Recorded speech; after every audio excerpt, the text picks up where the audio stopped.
Apakah gereja kamu mengajarkan Yesus yang palsu atau Yesus yang asli? Yesus mengajarkan kita untuk mengikutinya dengan sepenuh hati. Namun, banyak dari kita mungkin mengikuti versi Yesus yang salah. Jika kamu pikir sedang mengikuti Yesus, bisa jadi kamu sedang tertipu. Jutaan orang Kristen sedang disesatkan, bukan di luar gereja, tapi di dalamnya. Mereka berdoa, bernyanyi, membaca Alkitab, namun menyembah Yesus yang tidak pernah ada, Yesus palsu yang diciptakan oleh budaya, kenyamanan, dan pemimpin yang lebih suka menyenangkan hati jemaat daripada memberikan teguran jika ada yang tidak benar. Dan yang paling menakutkan, Yesus palsu ini berbicara tentang kasih, janji berkat, bahkan mengutip kitab suci, namun diam-diam menuntun banyak jiwa menuju kebinasaan. Iblis tak perlu mengeluarkanmu dari gereja, cukup mengganti Yesus sejati dengan versi tiruannya. Sebelum kita teruskan, jangan lupa subscribe ya kawan, dan kalau suka tolong juga di like ya. Terima kasih sebelumnya ya. Dalam video ini, kita akan melihat 6 tanda kamu mungkin sedang menyembah Yesus yang salah, dan bagaimana kembali ke jalan yang benar sebelum terlambat. Simak sampai akhir, karena tanda terakhir adalah yang paling berbahaya, dan sering terdengar dari mimbar gereja di seluruh dunia. Bersiaplah, apa yang akan Anda dengar dapat sepenuhnya mengubah kehidupan rohani Anda. 1. Yesus yang memotivasi. Yesus yang satu ini terdengar manis. Pesannya kelihatannya baik, pesan itu berbicara tentang harga diri, kemenangan karena percaya pada diri sendiri. Tetapi di balik kemasan yang menarik itu seringkali terselip sebuah Injil yang palsu. Tapi, ia bukan Yesus yang diberitakan dalam Alkitab. Yesus ini menghapus salib dari inti iman. Tak ada pertobatan, tak ada penyangkalan diri, hanya kepercayaan diri sendiri pasti berhasil. Tapi iman sejati bukan soal memotivasi diri sendiri, melainkan berserah sepenuhnya kepada Kristus, bahkan di tengah kelemahan. Paul memperingatkan jemaat di Korintus bahwa jika ada seseorang yang mengabarkan kepada kamu Yesus yang lain daripada yang kami beritakan, biarkan dia terkutuk. 2 Korintus 11 ayat 4. Dia tidak hanya mengacu pada ajaran yang sesat secara terang-terangan tetapi juga penyimpangan terhadap kebenaran firman. Alkitab tidak pernah mengajarkan kita untuk percaya pada kekuatan kita sendiri. Hal itu memanggil kita untuk percaya kepada Tuhan. Ingat seberapa sering Yesus berbicara tentang menyangkal diri. Barang siapa kehilangan nyawanya, demi aku, ia akan mendapatkannya. Matius 16 ayat 25. Injil yang benar menuntut penyerahan diri. Iman bukanlah tentang harga diri, percaya pada diri sendiri, melainkan tentang percaya kepada Yesus Kristus. Yesus sejati tidak datang untuk memotivasi ego, tapi untuk menyelamatkan dan mengubahkan hati yang rusak. Dia berkata, "Terpisah dariku kamu tidak dapat berbuat apa-apa." Yohanes 15 ayat 5. Itu bukan slogan memotivasi diri sendiri, tapi dasar dari iman orang Kristen sejati. 2. Yesus yang tidak pernah berkonfrontasi. Dalam dunia yang menyukai kenyamanan, muncul gambaran Yesus yang lembut, tidak pernah marah, dan menyetujui segalanya. Tapi Yesus sejati menegur orang Farisi, mengungkap kemunafikan, dan menyerukan pertobatan. Yesus yang sejati tidak suka terhadap kemunafikan dan bukan seseorang yang menghindari konfrontasi. Dia mengasihi dengan sepenuh hati, tetapi kasihnya menuntut dia tidak bisa tinggal diam ketika ada dosa. Yesus yang adalah Allah yang berinkarnasi memanggil orang kepada kebenaran meskipun itu menyakitkan. Namun banyak orang saat ini menghindari aspek Kristus ini karena itu membutuhkan pertobatan. Tanpa konfrontasi tidak akan ada transformasi. Iman yang tidak pernah menantang dosa itu bukan iman yang sejati. Yesus tidak datang untuk membiarkan kita tidak berubah. Dia datang untuk menjadikan kita seperti dirinya dan proses itu pasti melibatkan konfrontasi dengan semua yang bertentangan dengan kekudusan Tuhan. Bayangkan jika seorang ayah yang tidak pernah melarang anaknya yang masih kecil bermain pisau. Itu kemungkinan besar bukan ayah kandung melainkan ayah tiri. Karena tidak memiliki kasih sejati. Kasih itu memperingatkan supaya orang lain tidak celaka, melainkan berhati-hati supaya dapat terhindar dari mara bahaya. Itulah yang Yesus lakukan ketika dia berkata, "Celakalah kamu orang Farisi." Lukas 11 ayat 42 Dia tidak membenci mereka, Dia sangat mengasihi mereka. Kata-katanya yang keras adalah tindakan belas kasihan. Mengikuti Kristus bukan tentang menyenangkan semua orang. Itu tentang menyenangkan Allah. Bahkan terkadang itu berarti kehilangan persahabatan, mengungkap dosa-dosa yang tersembunyi dan meninggalkan zona nyaman. Tetapi Yesus memanggil kita untuk meninggalkan jalan yang tidak sesuai dengan kehendak Allah. Segala tulisan yang diilhamkan Allah memang bermanfaat untuk mengajar, untuk memperbaiki kesalahan, untuk memperbaiki kelakuan dan mendidik orang pada kebenaran. 2 Timotius 3 ayat 16. Banyak contoh di Alkitab bahwa Yesus tidak takut menegur. Contoh, Yesus menegur orang Farisi dan ahli Taurat. Yesus menegur murid-muridnya karena tidak percaya. Yesus menegur dengan berkata, "Pergilah dan jangan berbuat dosa." Ajaran yang tidak pernah menegur adalah ajaran yang tidak berdasarkan pada kasih Allah yang sejati. Saudara atau saudari yang benar-benar mengasihi kita adalah orang yang berbicara apa adanya. Meskipun itu kelihatannya tidak enak didengar karena menyinggung ego kita. Tetapi jika kita mau berbesar hati, mungkin kita bisa melihat maksud sebenarnya dari teguran tersebut. Baik atau buruk silahkan menilai sendiri. Yesus tidak membiarkan dirinya didikte oleh dosa. Dia mengabarkan kabar baik dari Allah dan menegur supaya orang-orang bertobat, dan buktinya Yesus yang asli ini banyak sekali musuhnya. Banyak ahli-ahli agama benci sekali sama Yesus. Karena kata-kata Yesus seringkali menyinggung dan menyakiti hati mereka. Yesus tidak berniat menyakiti hati mereka. Tetapi karena kebobrokan hati mereka terungkap, maka mereka membenci Yesus. Kita ini dibentuk dari tanah liat, dan biarlah Sang Pembentuk membentuk tanah liat ini sesuai dengan kehendaknya, dan biarlah itu berguna bagi kerajaannya, dan biarlah itu boleh menyenangkan hatinya. Amin. 3. Yesus dengan Injil Kemakmuran. Injil ini menggambarkan Yesus sebagai pemberi kekayaan, sponsor ilahi untuk kesuksesan materi. Namun ini bukanlah Yesus yang berjalan di jalan-jalan Galilea yang berdebu.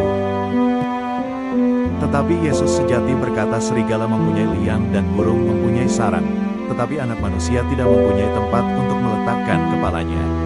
Matius 8 ayat 20. Yesus mengajarkan pengorbanan dan kesederhanaan, bukan kontrak untuk mendapat berkat. Dalam kitab suci sungguh luar biasa bagaimana banyak orang mencoba mengubah iman menjadi jalan pintas menuju kekayaan, seolah-olah berkat Tuhan selalu berarti saldo bank yang lebih besar. Tetapi kehidupan Yesus dan para rasul menggambarkan kesederhanaan, pengorbanan, dan pelayanan, bukan status, harta benda yang melimpah, penghargaan yang dicari oleh bangsa-bangsa yang tidak mengenal Allah. Bukti otentik dalam mengikuti Yesus yang adalah Tuhan jika kita melihat dari sejarah. 12 pengikut Yesus Kristus, 11 mati martir, dan masih banyak pengikut-pengikut Yesus Kristus yang sejati yang menderita, bahkan banyak juga yang mati terbunuh karena mengabarkan Injil dan mempertahankan iman mereka. Tidak ada tertulis di dalam Alkitab jika percaya pada Yesus akan ada hidup yang makmur, semuanya akan baik-baik, tidak ada kesulitan, tidak ada penderitaan. Yesus mengajarkan, jadilah kehendak-Mu. Dalam doa Bapa kami, itulah iman sejati, menyerahkan keinginan kita kepada kehendak Tuhan, bahkan ketika itu bertentangan dengan keinginan kita sendiri. Banyak orang menjauh dari Tuhan karena Tuhan tidak mengabulkan keinginan finansial mereka. Itu bukan iman kepada Kristus, melainkan pada berkat. Tuhan mereka bukan Yesus Kristus. Tuhan mereka adalah materi, luar biasa yang namanya hati manusia. Begitu mudahnya manusia menggantikan Yesus yang telah mati di atas kayu salib untuk menebus dosa dunia dengan harta kekayaan atau materi. Iman yang didorong oleh kepentingan pribadi untuk mendapatkan keuntungan pribadi sama seperti rumah yang dibangun di atas pasir. Ketika ombak besar datang, hancurlah rumah tersebut. Iman harus dibangun di atas dasar Kristus, yang adalah batu karang. Ketika badai pencobaan, kesulitan ekonomi, keretakan rumah tangga, kesehatan yang memburuk datang, semuanya mendatangkan kebaikan bagi orang yang percaya. Karena Bapa di sorga yang memelihara. Amin. Haleluya. Yesus Kristus tidak menjanjikan kemewahan, tetapi kehadirannya di tengah penderitaan. Tuhan ingin kita setia dalam kekurangan maupun kelimpahan, karena iman bukan untuk kenyamanan, tapi untuk hubungan dengan Dia dia kekayaan sejati adalah damai sejahtera, keselamatan, dan tujuan hidup, hal-hal yang tidak bisa dibeli oleh uang. 4. Yesus tanpa salib.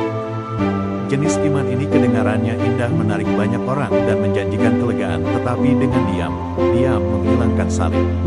Anda mungkin sering mendengar, ikuti Yesus dan hidupmu akan menjadi lebih baik, tetapi tidak pernah menyebutkan tentang pengorbanan dalam mengikuti Yesus.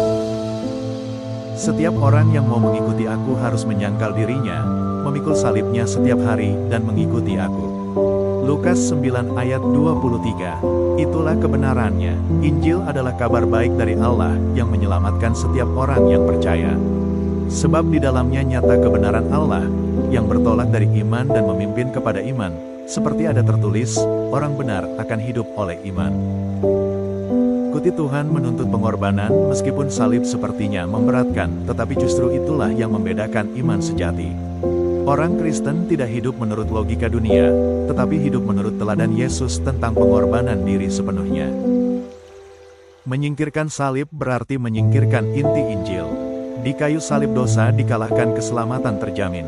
Kasih Allah ditunjukkan dalam bentuknya yang paling murni.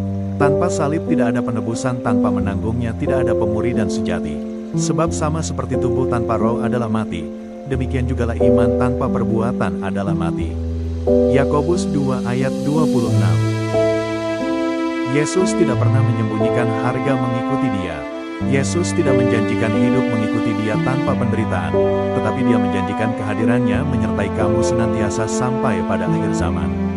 Matius 28 ayat 20. Janji itu menopang kita ketika salib terasa berat, bahkan ketika diejek. Tuhan menopang kita bahkan ketika kita kesakitan. Roh menghibur. Salib mendukakan, tetapi itu menuntun pada kehidupan. Banyak yang menginginkan mukjizat Yesus tetapi menolak memikul salib. Menolak memikul salib menyingkapkan iman yang kurang percaya. Memikul salib berarti hidup kita diperbaharui, dirubah menjadi yang lebih baik dari hari ke hari. Secara praktis memikul salib berarti mengampuni musuh, melepaskan kenikmatan yang dunia sediakan, menahan penghinaan, berdiri teguh di bawah ejekan, menolak godaan. Jika kita dapat melakukan semuanya ini, itu adalah kasih karunia Tuhan semata, bukan kehebatan kita. Semuanya itu diberikan secara cuma-cuma kepada orang-orang yang percaya kepada Yesus Kristus. Sebab oleh karena kasih karunia, kamu diselamatkan oleh iman. Itu bukan hasil usahamu, tetapi pemberian Allah. Itu bukan hasil pekerjaanmu. Jangan ada orang yang memegahkan diri.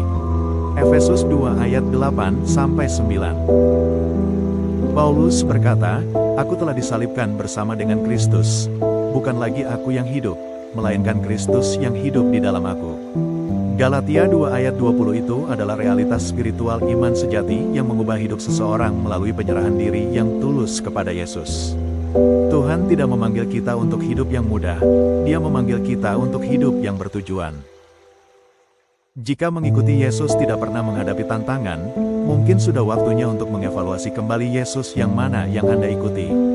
Yesus yang sejati memanggil Anda ke salib jalan yang menyakitkan, namun penuh kasih karunia di mana kesombongan mati, kerendahan hati, lahir dosa jatuh dan pengampunan muncul. Pada akhirnya salib bukanlah akhir, itu adalah awal. Semuanya benar-benar dimulai ketika kita memikul salib bersama Yesus. Maka kita belajar untuk hidup seperti Dia, hidup untuk mengasihi seperti Dia mengasihi, dan hidup untuk taat seperti Dia taat. Meskipun sulit, ini adalah perjalanan yang paling mulia yang tidak terpikirkan oleh akal manusia. Karena mereka yang kehilangan nyawa mereka demi Kristus akan mendapatkannya. Tanpa salib, tidak ada murid sejati. Tanpa pengorbanan, tak ada pertumbuhan. Salib adalah awal kehidupan yang sejati. 5. Yesus yang menyetujui segalanya. Salah satu penipuan rohani terbesar saat ini adalah mempercayai Yesus yang menyetujui semua pilihan, seolah-olah Dia adalah pengamat pasif yang tersenyum pada setiap gaya hidup dan tidak pernah mengoreksi. Yesus palsu ini tidak pernah menegur atau mengoreksi. Tapi Yesus sejati memperingatkan gereja untuk bertobat. Yesus yang sejati mengasihi, tapi juga menuntut pertobatan. Kasih tanpa kebenaran adalah ilusi.